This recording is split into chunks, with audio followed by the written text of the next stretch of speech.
finalement, vous voyez, contrairement à ce que vous imaginez, je passe plutôt une bonne soirée. Parce que Madame Duhamel, qui vient défendre avec nous l'encadrement des loyers, je suis plutôt content. Et maintenant, vous-même qui remarquez le tracé du tramway à la porte des portes, ça veut dire que vous validez le tracé que nous défendons depuis des années. Donc c'est pas si mal, finalement, on avance et on progresse. Voilà, dans cette soirée, nous n'aurons pas perdu notre conseil municipal pour rien. Et je m'en félicite. Donc, monsieur Dandievel, parce qu'il y a la question effectivement de la largeur de la passerelle. Ça, nous vous concédons et nous défendons les 8 mètres avec force et énergie auprès de la métropole et nous continuerons à le faire. Monsieur Dandievel. Oui, donc moi je me réjouis, comme Arnaud Deslandes, voilà, du soutien à ce projet, et à ce projet qui va être en effet extrêmement structurant, créant un hub entre une halte ferroviaire qui s'inscrit dans un véritable schéma de mise en évidence de l'étoile ferroviaire de Lille. On va pouvoir avoir des trains de la Porte des Postes qui vont aller direct à Armentières, Hasbrook, etc., qui vont aller vers Béthune, Lens. Et donc, du coup, on va avoir véritablement un pôle extrêmement important. Un pôle d'autant plus important qu'aujourd'hui, la station de métro Porte des Postes, je pense que vous le savez, c'est 11 millions de voyageurs par an. C'est le deuxième pôle en matière de transport public de la métropole lilloise, très largement. Et donc, du coup, on est en train de créer véritablement un lieu de mobilité pour lesquels on compte sur la poursuite de cette étude pour qu'elle soit le plus confortable possible, le plus agréable possible, à la fois pour les habitants, pour leur donner envie d'aller prendre ces transports en commun, et à la fois en matière d'aménagement de l'espace public pour poursuivre cet enjeu de connexion entre les 4 quartiers que ce site de la Porte des Postes relie, qui sont Lille Sud, Faubourg de Béthune, Oisem et Moulins. Donc là, il y a une véritable ambition. Derrière cette passerelle, c'est aussi une véritable ambition de mobilité douce, et d'abord pour le piéton, et je pense que, je dirais, on prend le train majoritairement à pied, même s'il y a la possibilité de le faire à vélo, mais c'est pas la majorité des gens qui le fréquenteront, et d'abord donner le plus grand confort possible aussi aux personnes à mobilité réduite aujourd'hui, et toute cette passerelle va être étudiée en donnant cette priorité-là.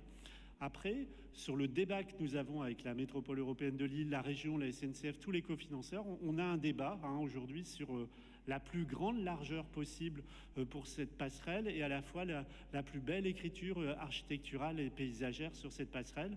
Voilà, les études se lancent, on n'est pas encore dans la mise au point du détail du projet, et je pense que voilà, derrière les questions que vous posez, moi je retiens surtout le fait que vous soutenez avec enthousiasme ce projet qui intégrera aussi, comme le rappelait Arnaud Deslandes, je dirais une interconnexion avec le tramway, et qui est aussi un élément extrêmement important à la croisée d'un secteur en plein renouvellement urbain. Je pense que Estelle Rode, qui le suit particulièrement sur le secteur Concorde, mais aussi avec un renouvellement urbain aussi qui se poursuit du côté de l'île Sud en particulier, de Moulins et de Oisem dans ce secteur. Monsieur Richir.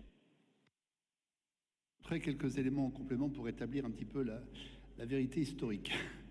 Monsieur Bali, il y a 6 ans, dans les réunions avec la SNCF, elle ne voulait pas entendre parler de cette halte ferroviaire. On a passé du temps, longtemps, je me souviens de réunions à la halte de Glisse, on se réunissait même là, pour les convaincre qu'il fallait faire cette halte. On a fini par les convaincre.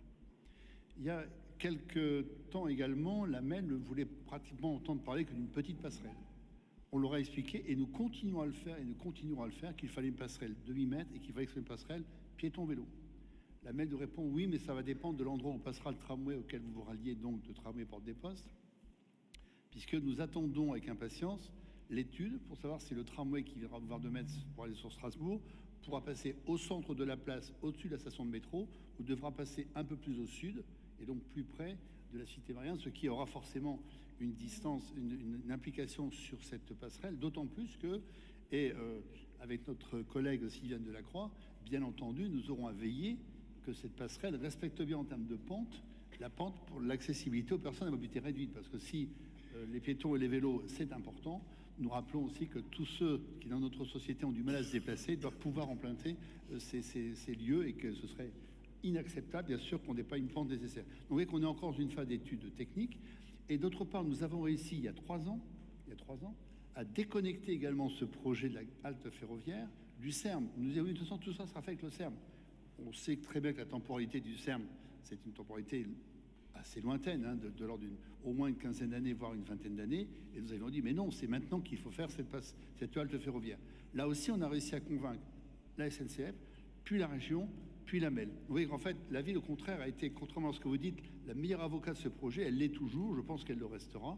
Et nous aurons la meilleure passerelle possible, la plus agréable, la plus utile, comme vous le dites, à juste titre, on le partage bien, et encore une fois, accessible à tous, aux piétons, aux cyclistes et aux personnes à mobilité réduite. Voilà ce que je veux dire. Par ailleurs, je ne peux pas résister au plaisir de le dire ce soir, vous avez dû constater également que nous avons obtenu de la MEL, après un combat, il faut dire, un peu difficile, et ma collègue Alexandra Lechner s'en réjouit avec nous, que la piste cyclable de la rue de Marquilly, qui était une véritable parcours du combattant, soit refaite, et également l'aménagement cyclable en cours sur le pont qui enjambe le faubourg des Postes, qui permettra également, en termes cyclables, de pouvoir aller très facilement du boulevard de Metz et de Strasbourg et de la rue des Postes, du boulevard Montebello, vers l'île Sud, et permettra aussi à tous les habitants qui empruntent la voie cyclable depuis la Chambre des métiers pour aller jusqu'au CHR de pouvoir le faire de façon confortable. Donc, vous voyez, encore une fois, de ce qui pourrait te paraître des petites choses dans le temps court, mais essentielles pour la vie de nos concitoyens, avoir convaincu la SNCF et la région de venir sur ce projet, de le faire dans une temporalité prochaine, et encore une fois, de maintenir cette bataille pacifique, mais pour avoir la meilleure passerelle possible que nous appelons tous de nos voeux. Bon, finalement, on est d'accord, ne cherchons pas de polémique là où il n'y en a pas. Comme vous dites, Monsieur Richir, je mets au vote cette délibération 639.